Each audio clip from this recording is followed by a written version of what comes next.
Greetings, everybody, and welcome to Pep Talk. So, just a brief introduction. Pep Talk is a monthly conversation where we talk on pertinent issues, irrespective of the issues, but mostly issues that are most directly related to youths and our society and our culture. Not restricting it only to Africa, but our main focus of for the moment is Africa because we can easily relate to those aspects and we can have ideas of things that happen in Africa and in our own individual countries as a whole. So I'd like to welcome everybody and thank you all for joining today. So for the talk, what will go on is we have restricted talking to only the speakers so that we should not have it noisy and anybody just chipping in at any time that they want. So if you have a question, feel free to leave your question either in the Q&A channel or in the message on the call so that we can react to it at the most appropriate time. I think we can get started. If any speaker has anything to say, you can say, and then we can get started. Okay, hello to everybody. I am Rio Jema. So I think Kefe, you might want to share with us maybe a kind of a timetable or a list of the things we're going to be talking about. All right. Thank you very much, Rio Jema. All right. So for what the topics that we are going to engage with today, we are going to engage on the first. We are going to talk about the whole thing is about the tech job market, and we're going to start by talking about the current tech layoffs and how it has affected Africa and the entire African job ecosystem. We're going to talk about the crypto community, the crypto universe, and the scams and what it does for future innovations and its effect on Africa. Then we are going to take time to explore the various job markets in tech, remote jobs, and physical jobs, and the most valuable skills to learn to be able to have access to those jobs. We're going to talk about getting jobs and platforms for job hunting and the future of work, especially for Africans. So I think that's a brief rundown of the talk today. And if you have any questions or anything, please just feel free to leave your questions on the chat. Just a brief highlight on the current tech layoffs. I think of recent we have noticed that platforms, big companies like Twitter, Facebook, and others have of recent laid off many thousands and thousands of employees that are related to jobs on their platforms. And with this, there is obviously an effect or consequences of these layoffs on the various job markets for the tech people and even for non-techies. And this has a spiral, how do they call it? We have somehow a rabbit hole, which once some tech companies start laying off, we see that other people follow suit, maybe because of the economic market, maybe because of things. So I want to open up the floor to our speakers. What do you think could be the cause of these current tech layoffs? And what, in your own opinion, do you think is the effect of these tech layoffs on Africa, on the job market, and on tech itself at large? All right. Okay, I think it's important for those who don't know or for those who are not aware, there are a lot of tech companies who laid off a lot of employees. I think Facebook was just the biggest name amongst them, but a lot of companies have been laying off employees. And I think it's important to take into consideration the context. We are coming from a context of high booming tech jobs, and now coming after post-COVID, now a lot of those jobs are falling back down. So for the past 2 years now, we have been in COVID-19 with a lot of people being locked down in their different homes and tech jobs gaining in popularity during that time because most people were more interested in getting tech jobs because you could actually do them remotely, especially considering that many companies switched to a remote work policy. So a lot of people got into the tech jobs. But I think now that places are opening up, now that people are living, now that many countries are able to deal with COVID and people can now go back to work, a lot of that popularity or a lot of those tech jobs now have started falling down. Many companies recruited a lot of people more than they needed to, and so on and so forth. So I think the context is very important. It's post-COVID, post-COVID-19, post that era where a lot of people were turning to remote jobs and all. So that really has to explain why, in my own opinion anyways, it explains why we are seeing all of those layoffs. All right, thank you very much, Jeba. Maybe to chip in also on that point on the COVID-19.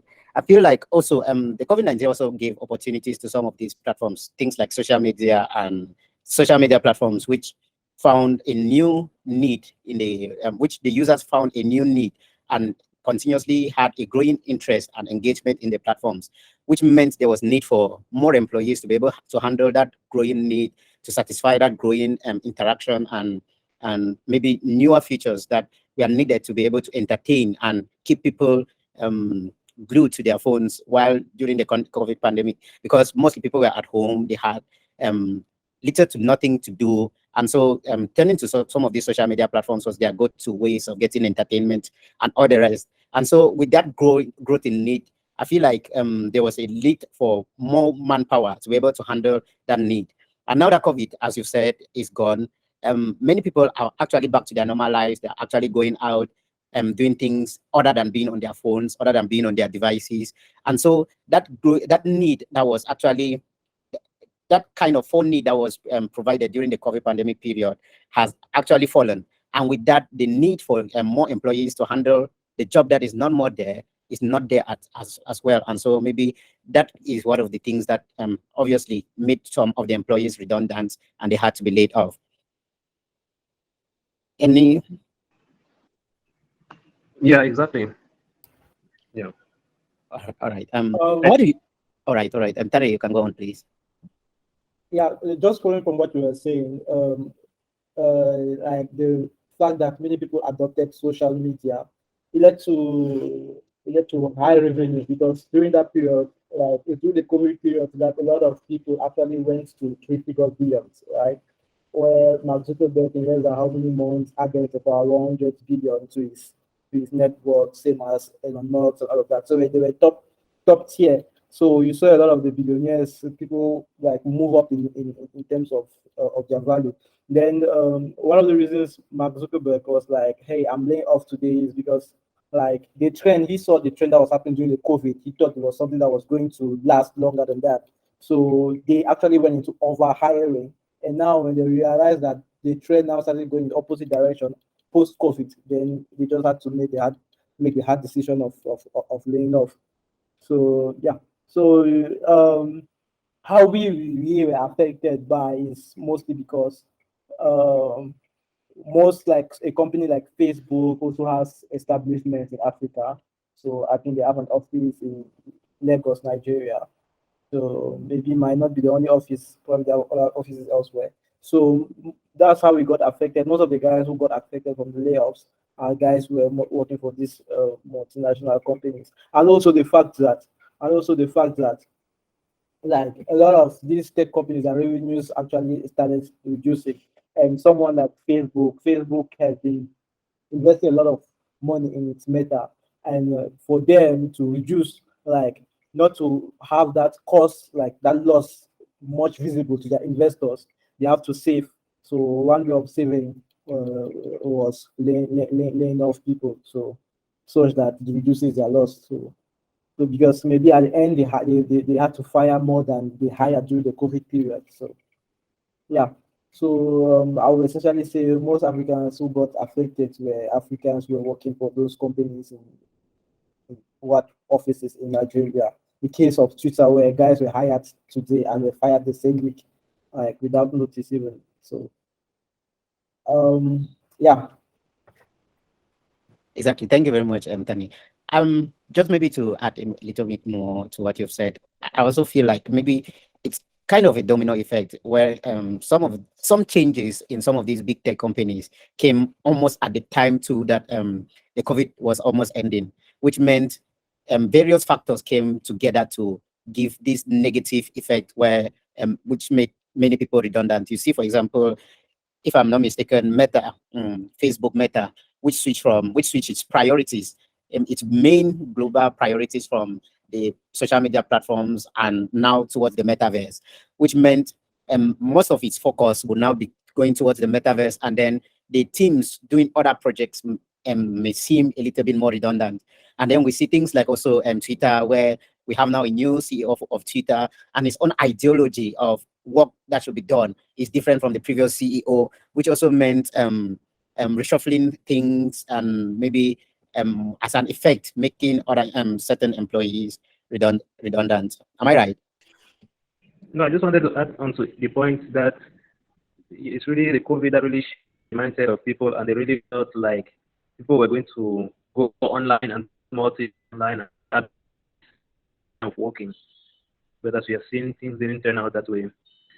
And also to add that it didn't really impact Africa that much, mostly because COVID that much a drastic. Yeah. All right, yeah, thank you. And now, just basing on what you've just said, do you think this has a negative impact on remote jobs? Does it mean remote jobs from the hype? A few years ago, we knew that remote job is the future of jobs, especially for the Africans, because this is the ways that Africans can access jobs from countries that they are not actually located in, obviously, and in some of these big companies that otherwise they wouldn't have access to it. Does it mean the remote job is actually going to die away, or there's some sort of light at the end of the tunnel? I would say there's some sort of light at the end of the tunnel because these are not actually some of the factors that drive remote jobs. The drive for remote jobs in Africa is a drive to save on cost. So a drive to have cheaper labor, a drive to maximize profit, right? So the culture of work at the office is more a concern for big companies, but for most companies that are small companies who startups who cannot afford to pay hundreds of thousands to developers, UX designers, they prefer to source out talent in the underdeveloped countries. So it's an economy issue, right? So I don't think remote work will suffer any consequence per se because it's just driven by the search for cheaper market, cheaper labor. So, so that what happened to the big company is mostly with people working remotely, maybe in the US. But regarding to us here in Africa, um, we are some sort of part of what we call a supply chain, right? So or a logistic problem, so which we are bringing a solutions to for them to hire X employee at $200,000 or $150,000. Better they invest here in Africa. That amount you can hire a whole development team, right? For a year, right? 2 or 3 developers. That's an average of let's say 25,000 K or 30,000 K, right? So if you speed that, you have about three developers you can run on that rate for a year. So the economics of it all, I think it will not really affect remote work with regards to Africans, but definitely affect on-site jobs actually. I just wanted to say that the way technology works is that either it comes with so much innovation that you cannot ignore it, or the problems just force you to use the technology. And that's what we kind of saw with the pandemic. Since we're all confined in our homes, we're forced to use those things, forced to learn how to use Zoom, forced to interact only through that. So I think unless there's another pandemic or another problem, but in the context of Africa, remote work isn't yet something that useful, or is not intended to take into consideration Africa and maybe limited internet and all those constraints, maybe electricity and all. But definitely, it's not just applied to tech jobs. We can see it even in wider scales like education, training, and even just communication. So all those points have to really open our mindset on how to use those technologies to develop all those sectors. And from what happened from the pandemic, we have seen that there's a lot of potential. So he also Thank you, guys. raises an interesting question about like the metaverse. I don't know how far Meta is going with that. Exactly, and that's another thing that I wanted to talk about. Like, we're talking about remote work already, and then we have something that is coming up like called the metaverse, which is mainly it means to enhance the experience over the remote work itself. Any ideas on, or what do you think about the metaverse? Does it actually really improve the work workstation or the work environment, and what is even the metaverse in the first place? Because sometimes you're looking at it, there are so many ambiguous or so many different definitions of the metaverse that come in play, and sometimes it just confuses people. Do you have some sort of definition of what the metaverse is and how it affects the future of the remote work? Well, I think Mark Zuckerberg exactly made a bet, and he was looking at the trends that were with all the COVID-19 and all the remote work, and he kind of made that bet towards this metaverse that will give us an alternate reality. And at that point during the COVID, I really felt like it was something innovative that could have really been ground changing. But right now, I don't know how much groundbreaking is going to be, considering that we are back to the normal and people are just going back to what they are used to. So definitely it comes now. I really don't see the use cases, but I believe it's something that does has a lot of potential. Kenny, do you have anything to chip in? Not really. All right. Thank you. But also there was also something that you made mention of, Tani, which is like remote work is here to stay, and especially for us Africans, most of these companies look at us as a means of cost saving, which like they're able to invest many employees with high skills that they wouldn't have otherwise if they were to look at other skilled employees from their various countries. That begs the question of, do you think Africans are being underpaid because they're focusing mostly on remote work, or there are some certain factors that actually justify that sense of, let me call it low pay that Africans get because of the remote work and all the rest? What I see is what they usually do is, from what I'm trying to understand, is they have their engineering teams, because there's kind of some sort of difference between programmers and engineers when they try to apply, like people that conceive and people that implement. So I think most people that are on remote are more of implementers from the African side. So they mostly have already project managers that way. They have people that conceive, and most of people that integrate the team are more of implementers. So you already have probably a project defined, which probably you've not participated in the conversations with the clients. Probably you've not participated in the engineering, in the choosing of the tech stack. So but you come, you meet a system, adapt, and you work with it. All right. So now, is it about being underpaid, or the issue is uh, what will make sense for you? If 25K will make sense for you in the country, they look at also the economics of your country, right?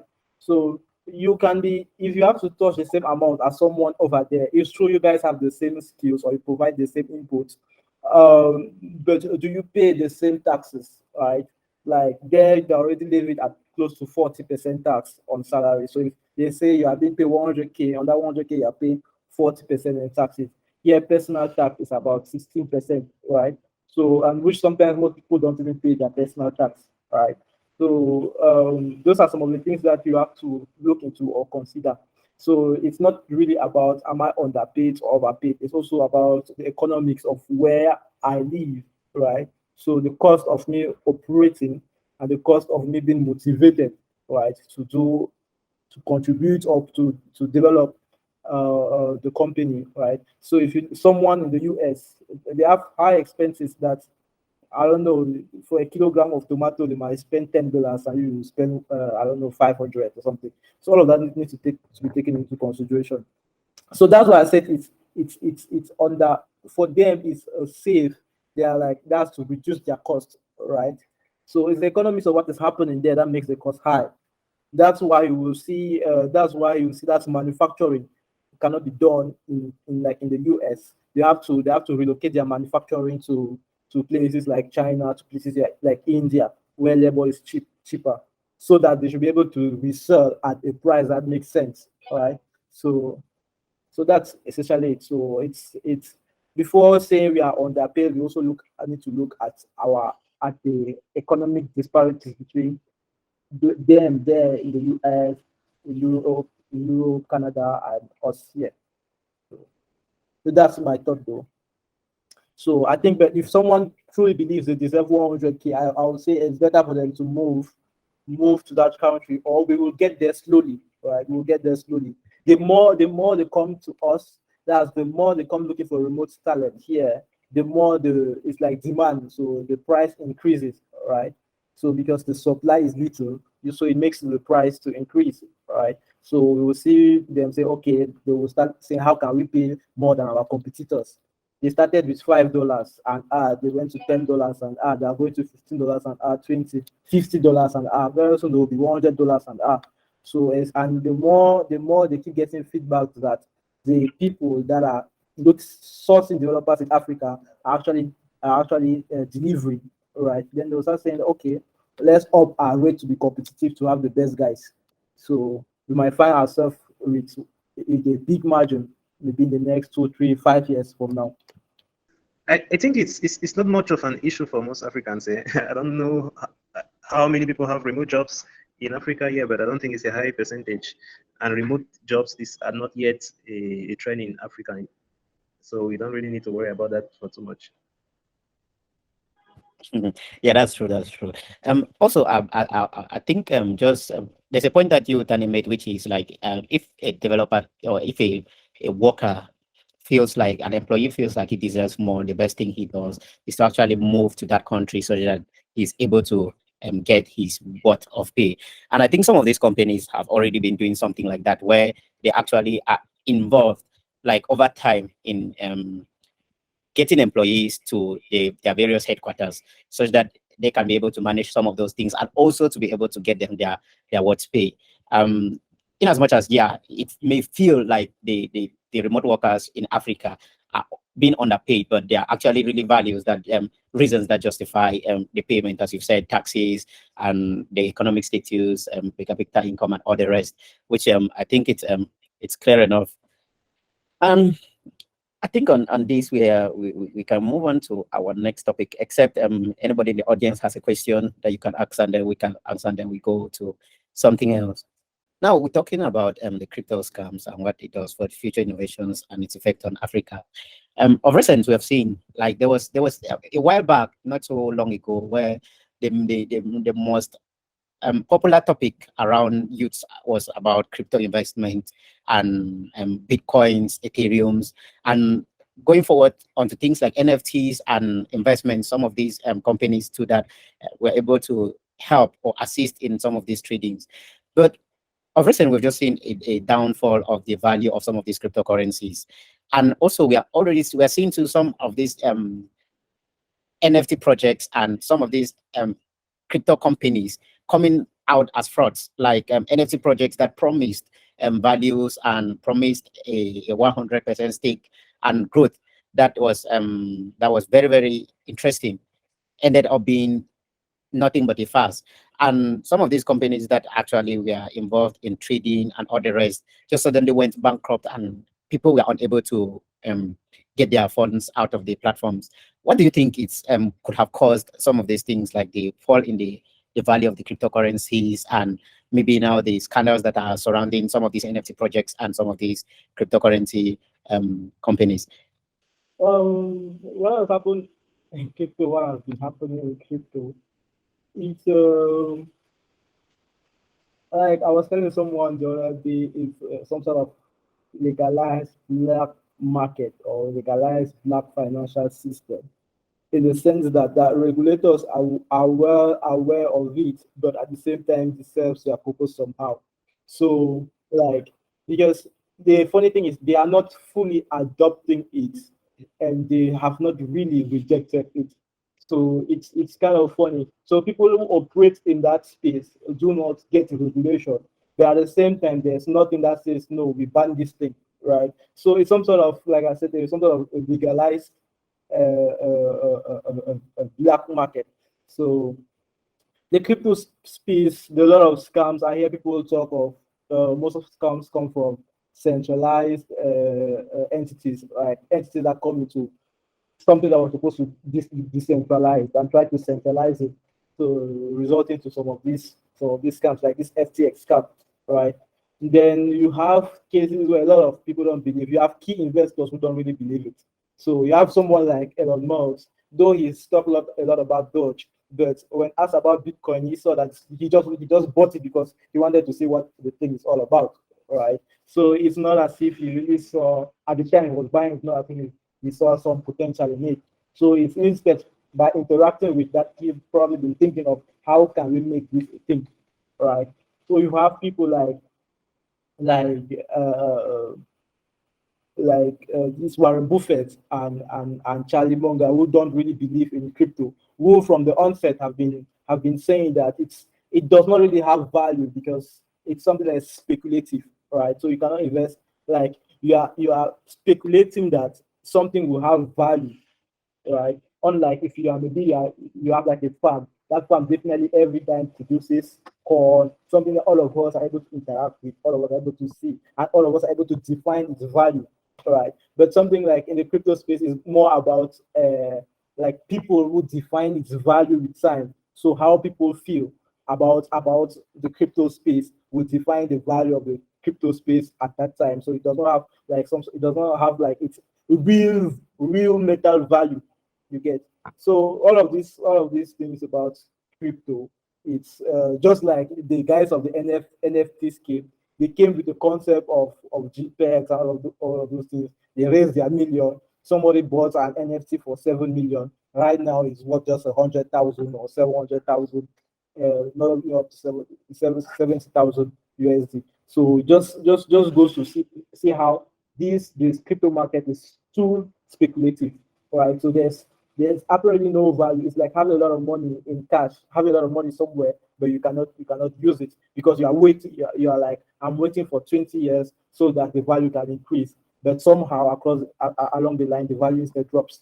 So I think the original intent for crypto for the technology was kind of changed by the drive for fast money and multiplying gains and all of that. So that might be. Okay, if I might say something about crypto, the thing is that really it's just a tool, and people just decide now to use it in a wrong way, and that's why there's so much problems and so much confusion around crypto. But essentially, what I was trying to say is that, for example, you have already mobile money, you use mobile money, but now the thing is that there's a company in the middle between you and the person to whom you're sending the money. MTN, they're the ones who have it. Blockchain is kind of open. We can see what is going on. Everybody sees the transaction of everybody else. And so all these problems which are entering is just people who are using it in a malicious way. And since there's no regulation, since it's aimed to be open source, aimed to be free to the people. So since there's no regulation, everybody can now become a scammer. But essentially, the way you should just see crypto um, or crypto is that it's just kind of this open source way of doing things without the control of any corporation. Oh, okay. Thank you. I just want to first of all take the opportunity to thank Shepard for the initiative of this pep talk. I think it's a very good avenue for us to really build ourselves and build other young people into tech. So what I want to say about crypto is I think crypto there's with when it comes to digital money, I think there are good parts and there are bad parts. And I feel like if we can be able to, because for example, the problem that we have in Africa, especially when it comes to payment methods, payment systems, I think it's a big problem that only we can only make use of crypto to solve those problems. Although there's a bad side of crypto with so many scams, but I think having a good payment system in Africa will need to make use of crypto to do that. And you can see this from around the world. You see there are countries now struggling to develop what CBDCs, central bank digital currencies. Meanwhile, which means they are seeing a big opportunity or a big advantage in transitioning to the world of crypto or to the world of digital money, as we say. And I think in Africa, or let's say Cameroon per se, we already have a success in people believing in something like mobile money, which means if us young people like us developers, I think we can look at the bright side of crypto and then we look at how to innovate from there.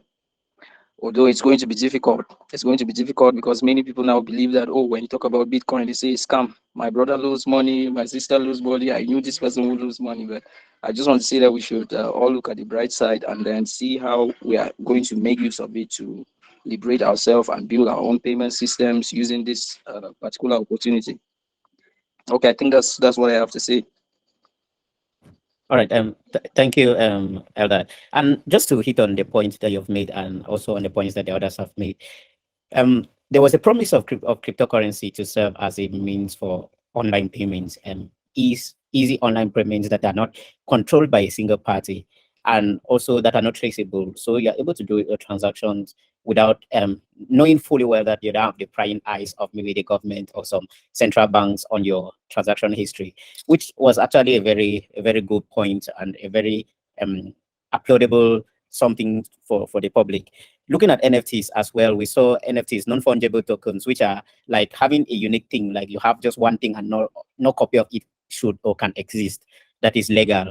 And we see spaces where we see things like certificates, things like land titles, and use cases as such of things that could be used for NFTs. We see and other crypto technologies as well. But now we've seen the scams that have come around it. Do we think what do you think about the trust of certain of the perspective of the public now on new technologies? Because those promises have not actually, they have been met, but they have been overshadowed by the scams where people are mostly now focused on the money that they can make from these things, and then it overshadowed the promise that they had and the value of it. Do we think that has impacted the public's opinion on new technologies, on innovations, and other things like that? And is it negative or positive? And how can the tech world or innovations move past these happenings? I think there's the one issue with crypto is the fact that the speculative aspect of it, or that's the exchange aspect of it. I just like to do forex, right? So when most people say, okay, crypto is to be seen as some form of currency, but then a lot of people when they consider investing in that currency, they look more at the speculative market than to go and trade the currency rather than to give the currency a use case, right? Like, okay, I can buy with X, I can make my land certificate a unique thing, smart contract, and all of that. People don't even see all of those things, right? So if you come to Africa, everybody sees crypto as an investment opportunity, not as say, okay, maybe it's something I can use to make payments, I can build upon, I can take my land or my land certificate and digitally sign it. That's not what they see. All they see is that speculative aspect of it. That's I'm going to make money, I'm going to trade cryptocurrency. That's just what they see. So I think that, like you said, it's not that the scam aspect has overshadowed, but I would probably say it's the speculative or the exchange aspect of it, right? That has overshadowed the other use cases. Now, if you come to Africa, though we might want to praise cryptocurrency or let's say Bitcoin or whatsoever, in Africa, in our context, it's also dangerous because we live in an ecosystem where there's a lot of corruption.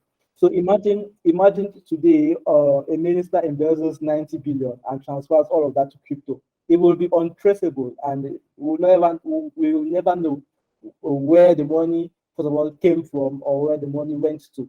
So those are some of the dangers if we are looking at about crypto adoption. We still have the a mentality of corruption. There's still a lot of corruption in our country. So if all of those activities happen, I think that you have a lot of problems and the benefits now. But now the question I like to ask maybe those who are maybe familiar with that aspect of making payments via crypto, like what is actually stopping us or the current people in that space from developing payment systems locally that use crypto? Like, is it that there's a barrier to entry? If there's a barrier to entry, it's already a problem because if you see that most of people who say that invested in crypto have never even interacted with an exchange platform. They've just given their money to somebody to go and do the exchange, to go and do the speculation with it. So if there's this barrier to entry, then there's a problem. All right. So we are we're also looking at the problem of adoption. All right. So what are the current technologies? Let me not say technologies. What are the challenges for people in that space to develop a payment system locally for us? Because we have been in crypto for the past 10 years, if I'm not mistaken. The problem is that there are a lot of wonderful things that are done with crypto, but it's just the bad thing that gets publicized, right? For example, right now there are platforms where you can send money anywhere in the world with little to no fees. Like you can make a transaction to anybody, he receives it in his local currency with little to no fees. That's just an example of an application of crypto, which is ongoing right now. There are other platforms where you can sell your music, for example, and receive all the royalties. There are other platforms where you can do some imaginable things, and across the world you can transact with people with little to no cost, with little to no middleman. So that's just kind of an example of the power of crypto. But right now, able people who are able-minded have just used it for nefarious purposes. And the difficulty with crypto is just the regulation aspect, because the whole idea about crypto is that we want it to be open for the people and no government should have control over it. But it's also what is causing the trouble with crypto now, because for people to be able to trust something, they need some kind of regulation. And we can see why regulation is needed when you consider how crypto has been falling and so on and so forth. So that's kind of the dilemma in which crypto is found. We don't want it to come with regulation, but regulation is needed to make it widely adopted and widely trusted. Because essentially, you can just go to a random website that will promise you to send your money to anybody around the world. But how are you going to trust that website? How are you going to deposit your money in something that you don't even know who runs it, and so on and so forth? But now the few crypto platforms like Binance and all who are trying to do this work still have to work according to government's regulations and all the rest. But essentially, my point is that crypto has so much potential. There are a lot of things being developed with crypto, and if we're able to get to the point where we can trust it or we can trust the people behind, then we can do a lot of wonderful things. And just to add on to the point you're talking about embezzling, if they're able like to know the person's wallet address. Right now, people can create anonymous wallet address. That's the only problem. But if we're able to know the person's wallet address, we can trace back all of his transactions. So that just kind of a little bit. Crypto has a lot of potential, but right now I feel like we're just focusing on trading and maybe all these scammers who are out there trying to embezzle money from different people. But it's just to tell us that crypto has some wonderful potential. Yeah. Yeah, and thank you for mentioning technology blockchain, because that's the word crypto has been overshadowed the term blockchain. Because there was a time everybody was saying blockchain, blockchain. Any application someone pitches about, the person has to put blockchain in it. So blockchain was kind of a trending thing. Then somehow now it became crypto, crypto, crypto, crypto. That's when we forgot the underlying technology that powers all of this ecosystem. Exactly. Thank you very much, Gemma and Tani, for your points. And I think looking at everything that we have said, the major problem that we have is actually regulations. Because as Tani was asking, what is the barrier or the entry point to being able to actually have platforms that we as Africans are able to actually make transactions without problems. And as Gemma was explaining as well, you're seeing some of these exchange platforms that they are able to do multi-country, multinational transactions.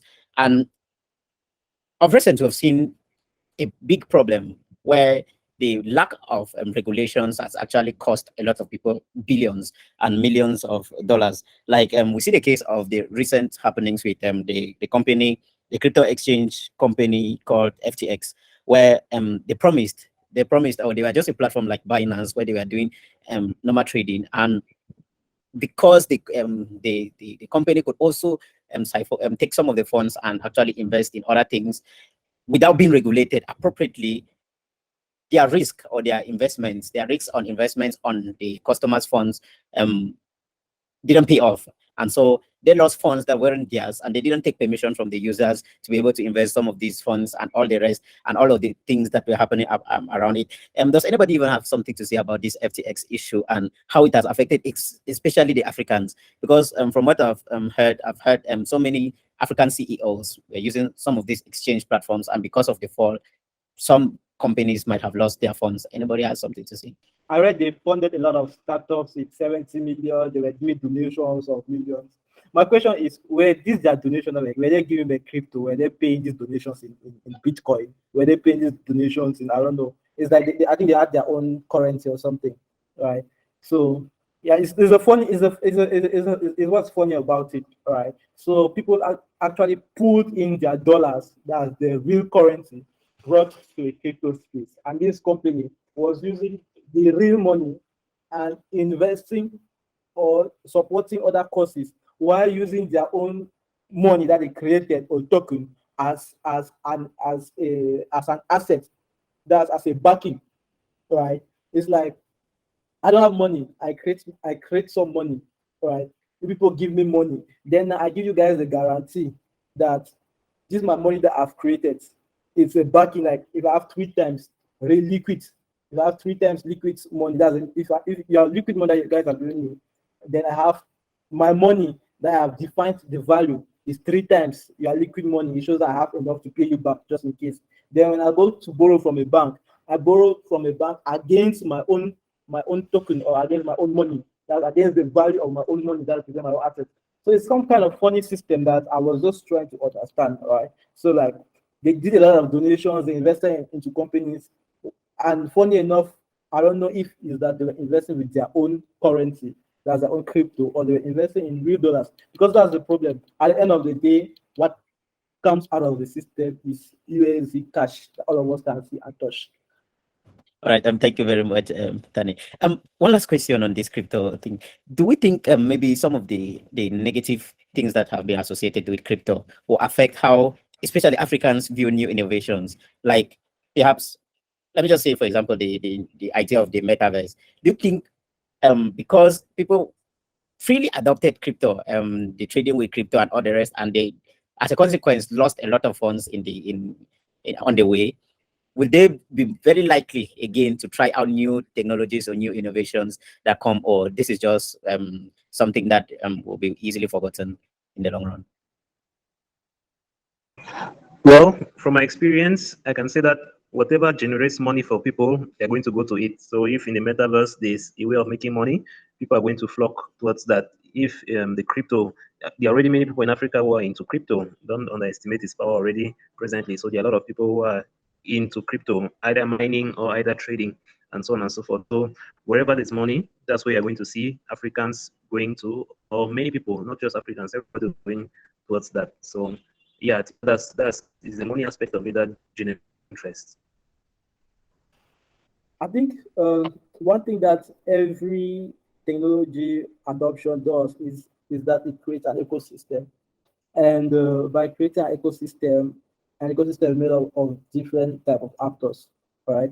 So then these different type of actors produce different types of resources that are needed to survive the ecosystem, right? So in the crypto space, we've had the miners, we've had the exchanges, we've had the, I don't know, so it's the people building applications, the developers building DeFi apps and all of that. So that's how the whole ecosystem has happened. So just like the metaverse is also built into an ecosystem, you have people getting into it either for the fact that they want to build a software company around, a startup company around, they want to use the metaverse to deliver value to people. Then you have people who want to go to the metaverse because they've heard that there are metaverses that are selling land. So they buy some virtual spot, hoping that in the future it will become the next big thing, and they'll be able to sell it at a higher price.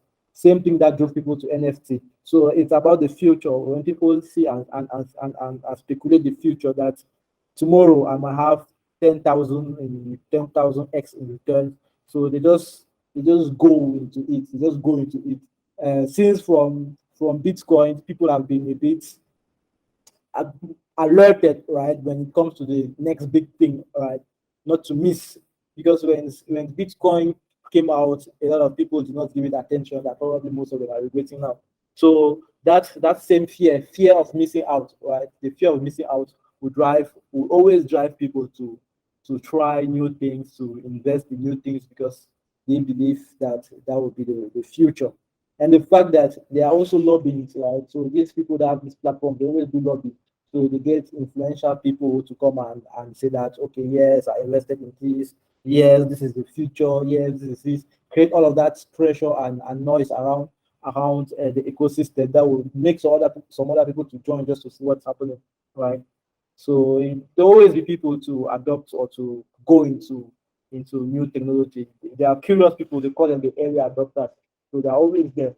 So, and mostly they are the first ambassadors of any technology out there. Oh, okay. That gives us some hope because the future was looking clean with these happenings. But now talking about the future and also the job market, we've spoken a lot about Africans being able to work for other countries, for other tech companies that are outside of Africa with remote jobs. What other ways can Africans have access to tech jobs, especially within Africa? What is the job market like in Africa for tech jobs actually? Well, if I might say something on that, there are actually a lot of tech jobs, actually, be it in Cameroon or be it in Africa. I believe personally that there are a lot of tech jobs. But the difficulty is that the recruiters are not always tech service, or they're not always tech people. So they don't always know how to look for these tech people. So sometimes they don't like they go online and get people. So from my own experience, a lot of jobs, but you have to go in person to find them. Sometimes you have to go in person in post your just like it was a regular job.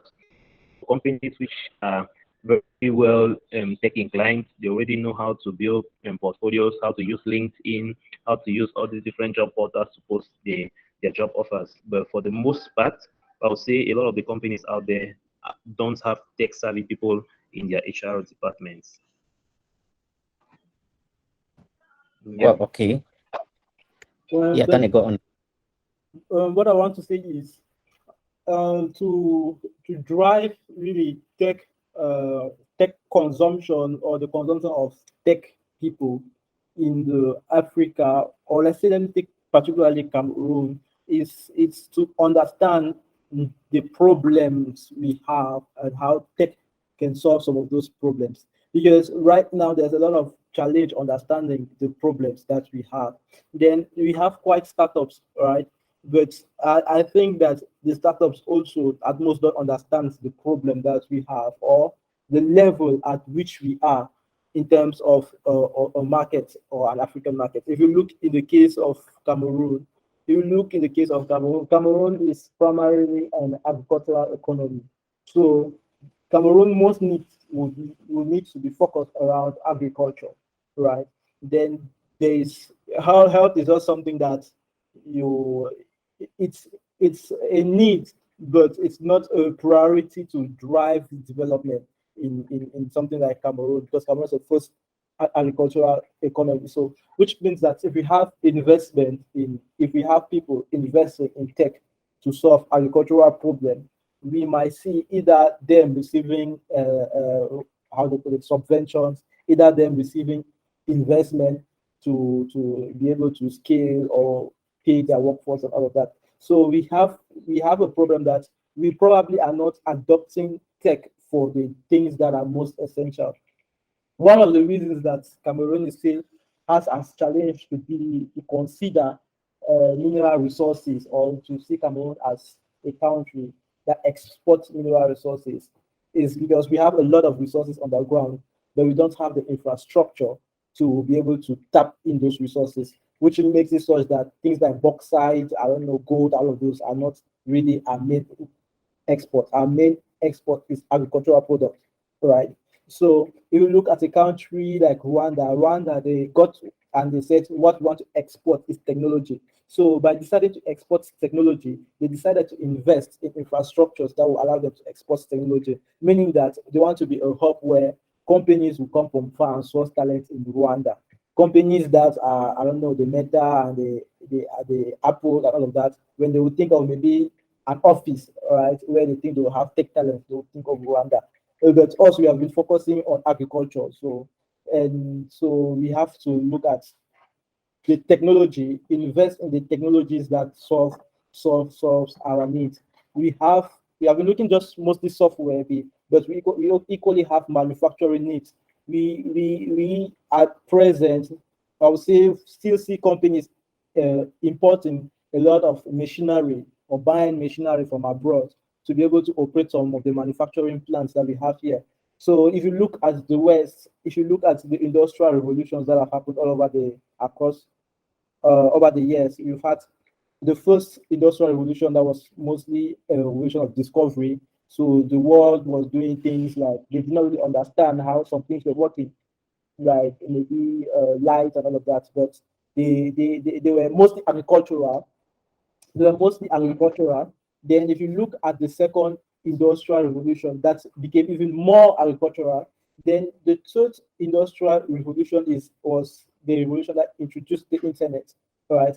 That introduced technology properly. But what powered the second industrial revolution was machinery, was steel, right? So we need to invest in technology that will boost our manufacturing ecosystem, that will boost our and if we go into manufacturing, you also see that that will create more tech opportunities because at the end of the day, we also need current technology to be able to create machines that are able to, I don't know, convert, I don't know, whatever agricultural product from one form to another. Because most of the time, as an agricultural economy, what they are doing now is just exporting raw agricultural products outside. They go outside there, they are transferred outside, then they come back to us in a transform form, more expensive. Whereas we could also equally focus on transforming some of these things. But we are not going to do it is if we are focusing on health tech apps, we're focusing on payments, transport apps. But even if we are doing payments app, I think we have to look at payments for the farmer. We have to look at payments for I don't know, for anything that's related to the agricultural sector, right? Because if you look down, you see that the farmer has a lot of challenges and nobody is solving the farmer's problem. Nobody is solving the problem of that grandfather in the village. Even our health, our architect, they will say this is the solution to to know if your plants are sick or if you're but that is for large scale agricultural people and how many of them are here because most of them probably use their imported software or things that they will take from people abroad there. So nobody is solving the problem of the regular farmer. I don't know of anybody solving the problem of the regular farmer. I don't know of anybody into tech software solving the problem of that farmer trying to transform agricultural products from one form to another. So I would just say that there are a lot of opportunities that can create jobs, but most is because we are not able to understand where we are and our current needs, right? So we see that we can actually create a whole ecosystem that will employ a lot of youth into software because there's a lot of software to be developed. We need software to be able to transform our still manual paper-like systems to create digital databases. We have that as a strong need, right? We are lacking in data processing. We don't have data regarding our weather. We don't have data regarding our people. We don't have data regarding our farms. We don't have all of these things that are actually needed to build something that if we are talking of AI, we cannot talk of AI now in a context like Cameroon because we don't have a database for AI to learn on, right? So those are some of the solutions that if we were saying that we want to invest in tech, those are some of the solutions we're supposed to be investing. Converting these our databases that are in books and papers in universities, in secondary schools, in government bureaus, in health to actually to digitalize them to make them usable for data processing. So you said there's a lot of things that need to be done, but we are already on crypto. So there are a lot of opportunities for us to identify our needs. So that's my take. Okay, if I might say something on that. Free, bro. Yeah, I think kind of when you say tech, it can be a very broad subject. And like Tanuro was talking about, it really cuts across a lot of things. Maybe tech in education, tech in development, tech in agriculture, and so on and so forth. So personally, I want to maybe consider tech in education, for example. And so there's a lot of potential, and I think it's actually the first area that should be really addressed. So we can already see a lot of shortcomings in the educational system and just even in just communication. So definitely, I think it's the first area which should be addressed, and from there, then on, everything else will follow. So definitely, technology is still very much growing, and it's even just in the past decade that. Don't forget that the internet was invented. It's not even 20 years ago. The internet is less than 20 years old, or slightly above that. So all these are still very new things, and technology has been evolving very fast since then. So hopefully, we can really harness the power of technology to really so first of all, the education system. If people are educated and have the knowledge, then they'll be able to build on the skills. So definitely, technology has a huge potential, and I believe we should start with the educational sector. Thank you very much, Gemma. Thank you very much, Tani. I feel like we've explored a lot of I think the potential for building and making the most out of the African ecosystem. But I want us to look at maybe on the point of view of maybe African youths whose problem is like they want to have jobs. What avenues do you think they could explore for better opportunities, both within Africa and outside of Africa? Like, for example, I feel like currently Africa has a lot of I feel tech payment startups where they are mostly trying to bring out solutions on how to do payment transactions. And as a result, it's opening up doors for things like tech jobs like software development, being able to build those softwares, and even for people who did kind of banking and the rest, being able to analyze and bring up concepts that work around the regulations that surround these things. What other avenues do you think Africans, especially the African youth, can be able to explore for maximum opportunity, both within Africa and out and without? Okay, if I can say something on that, I think a general advice I can give to everybody, which is kind of an advice I had also received, but at the time when I received it, I kind of underestimated it as well. But I came to understand that it was a very powerful advice. And that advice is simply to use the technology you know about or the technology you have learned about to solve kind of a problem in your community. It seems kind of generic, but it is something very, very powerful.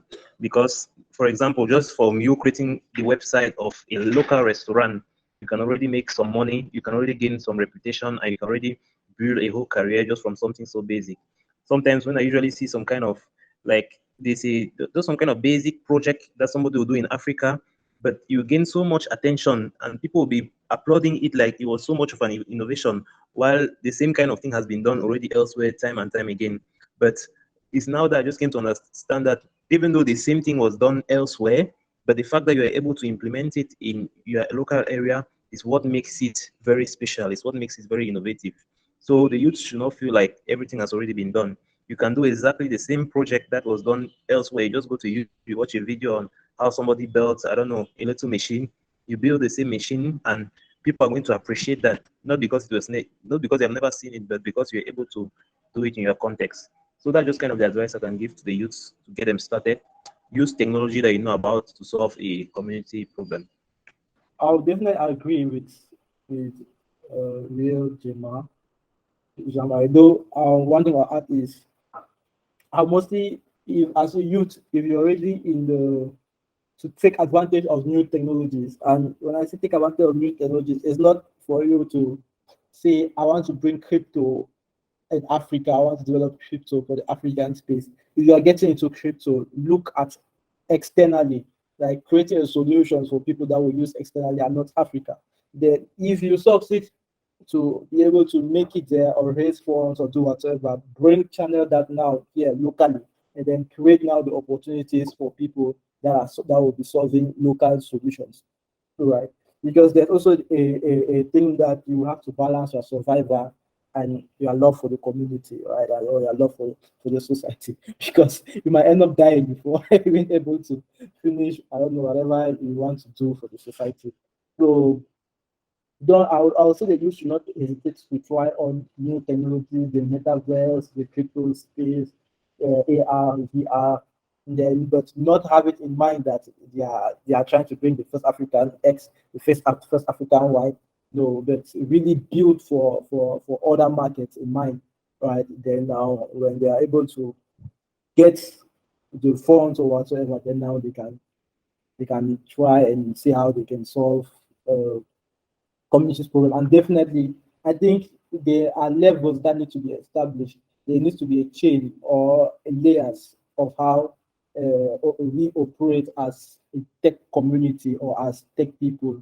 We have to understand that some people need to agree with themselves and with their society that this is what they'll be doing, building for society. Then some other people need to agree with themselves that or with the community that they will not be building for the society, but they'll be building for others, and the money that comes in, they will be passing it down to those who will be building for the society, right? Because in as much as we need to build, we also need resources, and so far we don't yet have the trust of those who have the money, who are those who have invested in transport, those who have invested in agriculture, those who have invested in I don't know, exportation. So those are the people that have the money now in this country, but they are not investing in tech, right? So they are not investing in tech. So since we don't yet have, we've not yet brought them under that banner of a technological dream advancing the society through tech, there's definitely a need to create another channel through which funds can be raised. And depending on other people to come and invest in the country, at the end of the day, you will still become, I don't want to be the housework, or you become servant under them.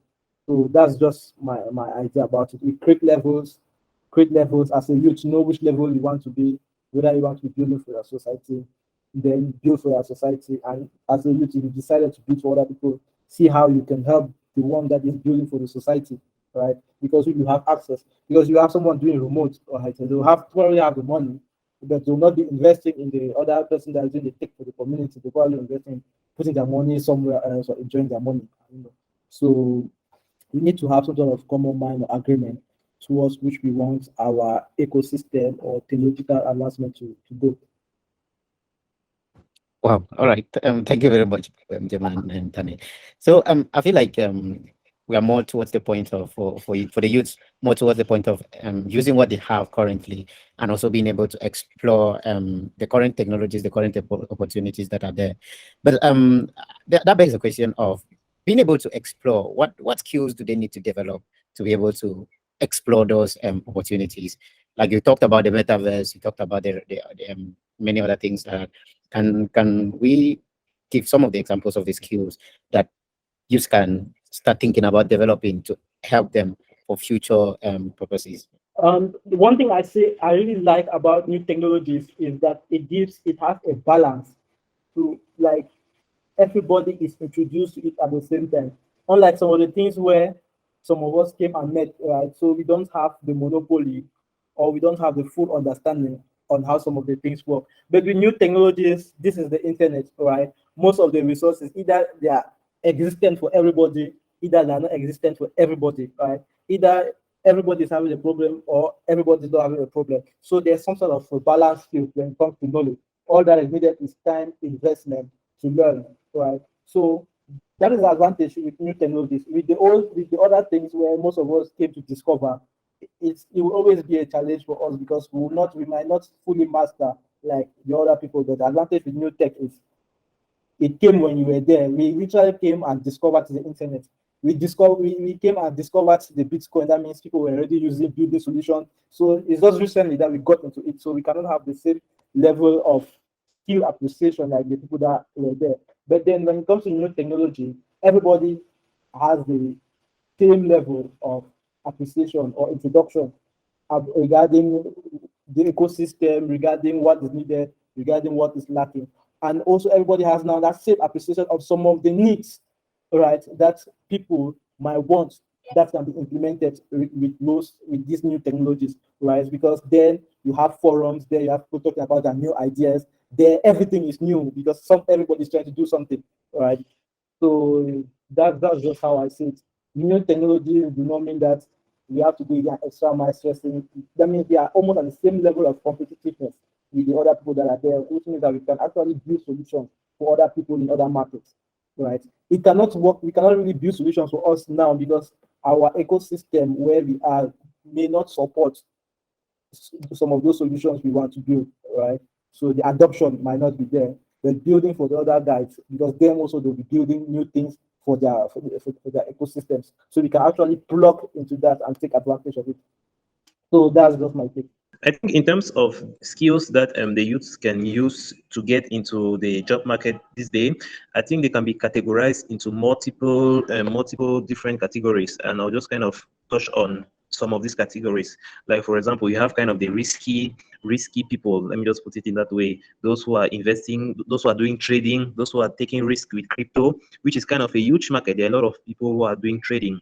You can look up what trading is, then investing into crypto. These are this kind of these are the new technologies, very recent technologies that people are really going into, which are still very untested and kind of risky. So that's one aspect. If you're looking to make quick money or if you're looking to have a heart attack, you can get into those markets. Then there's another category of technologies, which is kind of around content creation and social medias. The youth today now, they can get into that. They can get into creating videos. They can get to dancing on TikTok, making funny memes and all the rest and posting throughout social media. So that's the kind of content creation people, and there are some people who make a lot of money off of YouTube, off of TikTok and all the rest. They build huge brands and everything. So that's another category you can look into getting into, content creation. Now there's another category which is digital skills.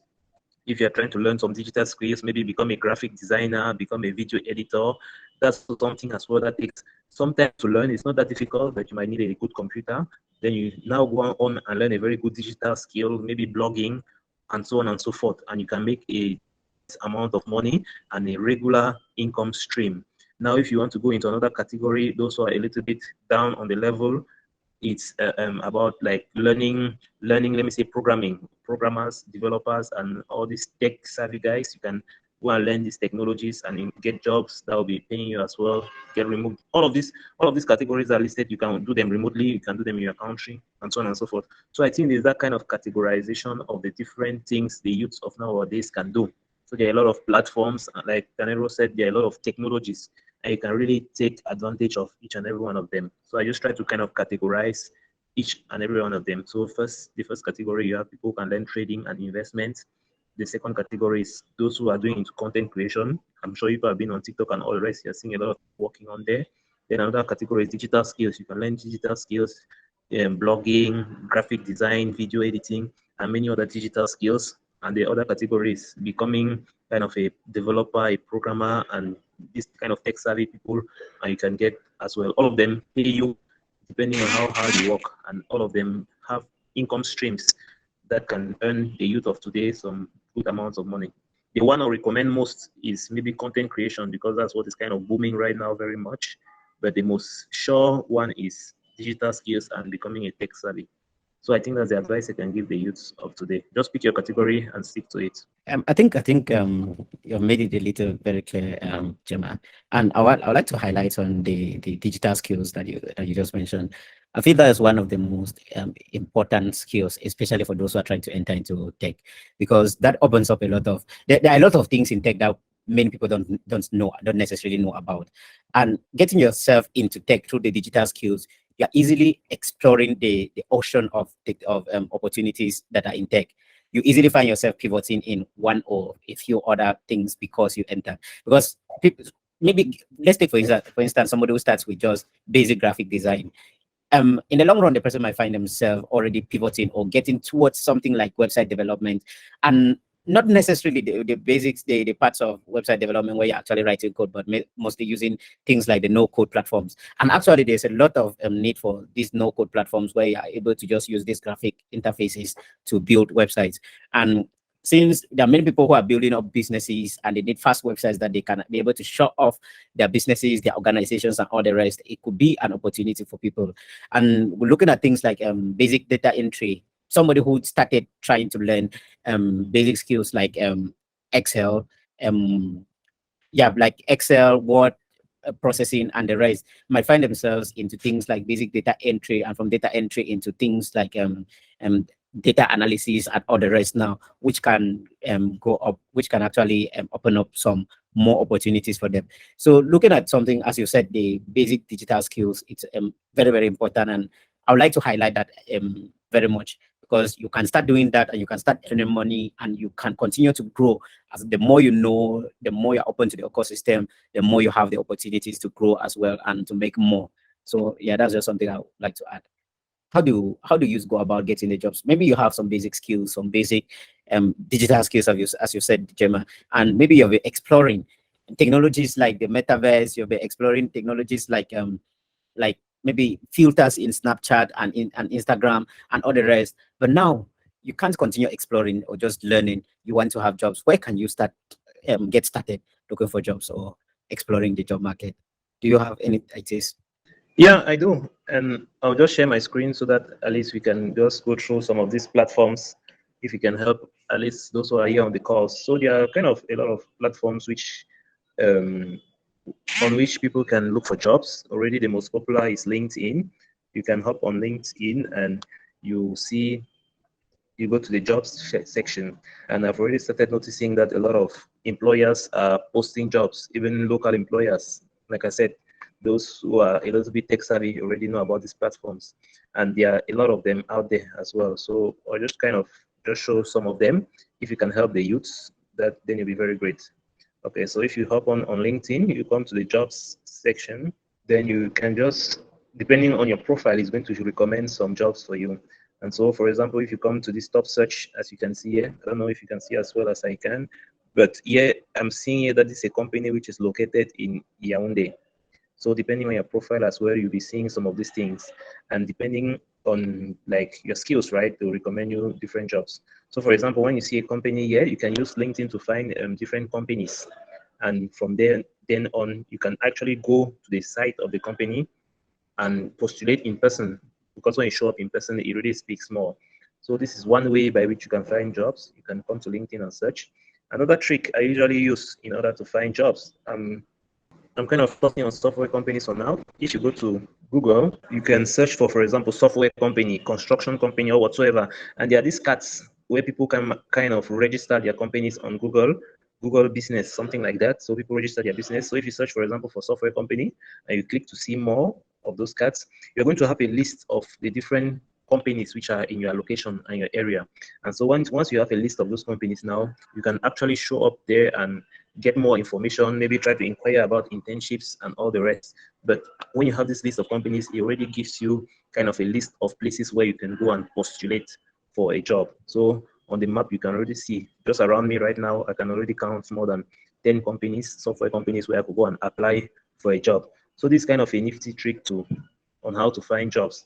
And if that wasn't enough, then you can head on to, there are so many job portals available in Cameroon, but I feel like a lot of people either don't know about them or don't know how to use them. Another one I use very much is Jumia Deals.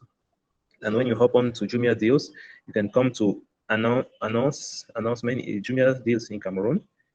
You just have to put jumia.cm. Where you come now to announcements, you can come now to this category section. You scroll down, offer d'emploi, job offers. And Jumia is kind of a popular website, so you can definitely find jobs on there. So now when you come now to this offer d'emploi, job offers, you can now see the different job offers which were posted by different users. And you can see what I like about Jumia deals, Jumia, is that they have kind of all sorts of jobs. It's not just tech related. So here you can see they're looking for a barber, yes, they're looking for a carpenter, and so on and so forth. And this platform is used so frequently. For example, here you can see that all of these jobs were posted yesterday. So it's very, very recent. And you can really spend, if you're really looking for a job, you can really spend a lot of your time on this platform every day scouting, and you're going to find some wonderful jobs. Personally, I was able to find a lot of job offers through these platforms, and some of them were even paying high amounts. And so just one last one, there are so many of them, but I just want to show you the ones I kind of use on a regular basis, because they just update their catalog a little more often. So there's this website called Option Career, which is kind of also very, very much updated regularly. So you can come here, depending on your skill. It's not just limited to development. Since I'm a developer, that's what I'm kind of focusing on. So you come here, for example, you search developer, search accountant, and so on and so forth. And now you can see so many results will come on. Like just from here, I have already 175 results, and these are all in Africa. They're all in Yaoundé. They're all in Cameroon. Sorry, you can choose where you want them to be. You're seeing here the location. The location is Yaoundé, so I'm already having 175 offers, and you can always check the latest date it was posted. So essentially, once you have these job offers here, you can actually reach out to the company. You don't even need to go through this website. You can reach out to the company because you know that they're recruiting, and you can send them your CV, contact the person who works there, and you'll be able to find it. For example, look at here. They're looking for a TypeScript, Angular developer, software developer, and so on and so forth. So there are so many jobs out there, so many wonderful job portals, and I feel like a lot of the youths don't actually know about them or kind of neglect them.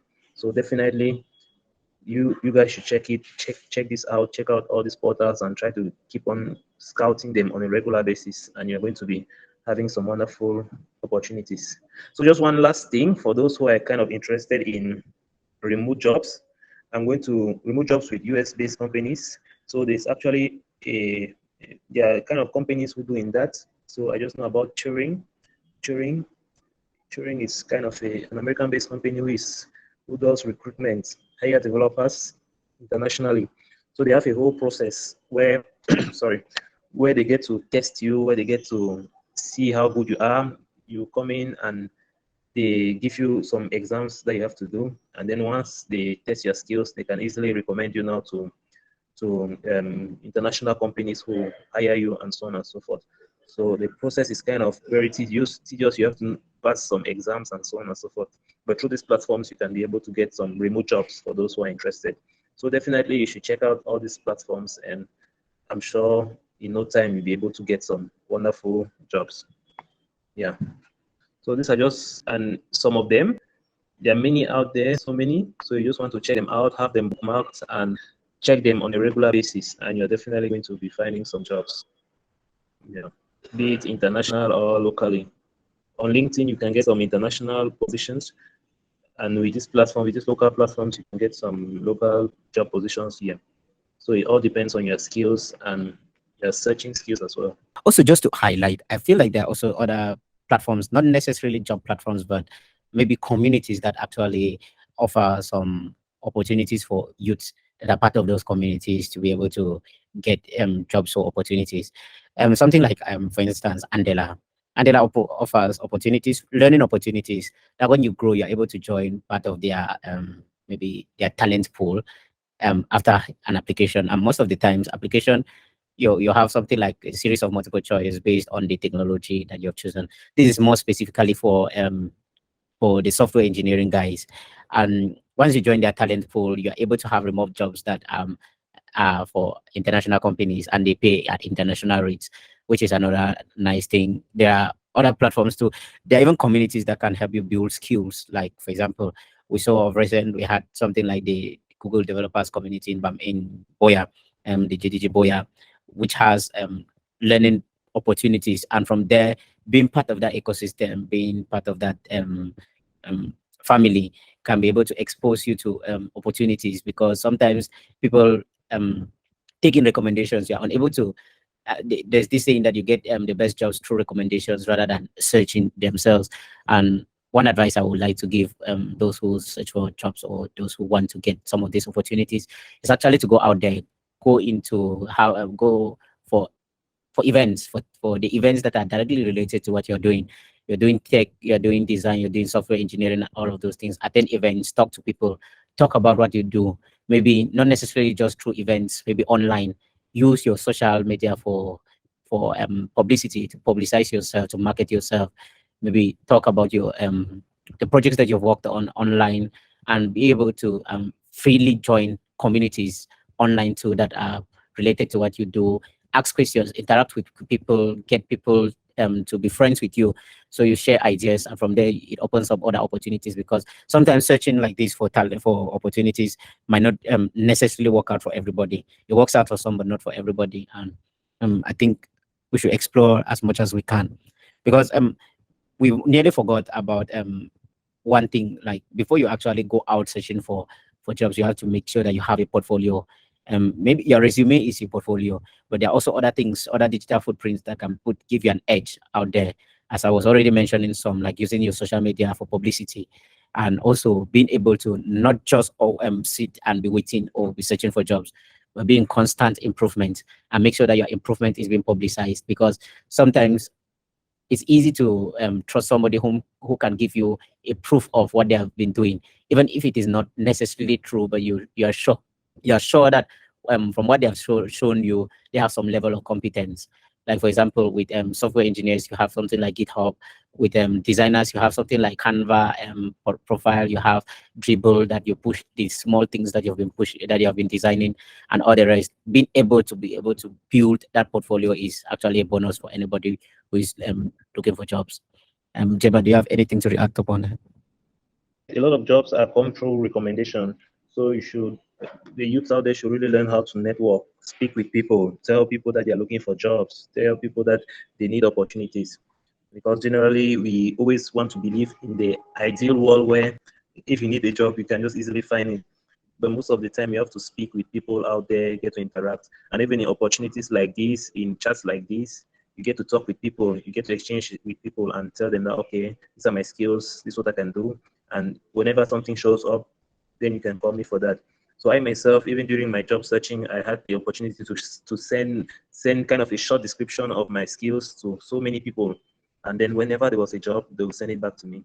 So the youths out there shouldn't be like very shy to talk to people or even to say that they need a job, because very often people need some skills but they don't know who. So if somebody wanted to recruit you now, how is he going to find you? You don't know where he will find you. So that's the problem if you don't speak up. So if you need a job, you should learn how to speak up and communicate your skills onto others. And then whenever there are the opportunities, they'll let you know. So not only do you have to make use of all the platforms you have online, but you also have to make use of all the people you have around you. Sometimes for you to be able to get a job, you need to show a portfolio, and sometimes to get a portfolio means you have to be able to be doing work.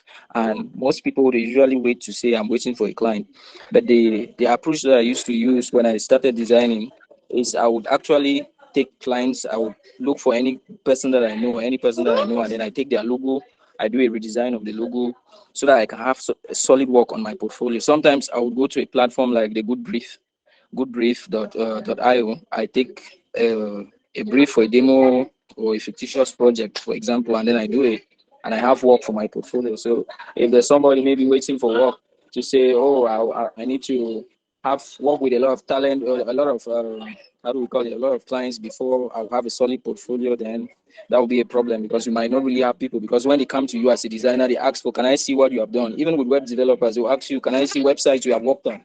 Can I see websites you have worked on? So you need to build your own website. And apart from your own website, think of other projects, think of other people who maybe you might ask just to say, okay, pay your hosting, let me just build your website for you, so that you have something to show to clients. If not, you will be unable to get work, especially with platforms that are crowded like Fiverr, other freelancing platforms that are crowded, and Indians are there, they are selling their talent for cheap. And then to stand out in those type of platforms, you need a lot of reviews, all of those things. So I think the first thing is that young people should first of all look at their country. How can I get a lot of work? How can I get work here? How can I work with clients here in Cameroon?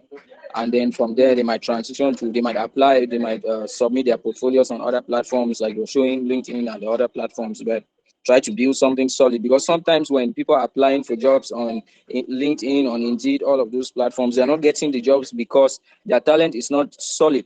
Their skills are not solid. Their portfolio is not that solid because they are not working on projects. They are waiting for a company to hire them before they can be able to work on something. So I think as an advice that personally I was using is to develop projects for people for free so that you can have something to show on your portfolio, and then maybe work on other demo projects so that you have something very solid.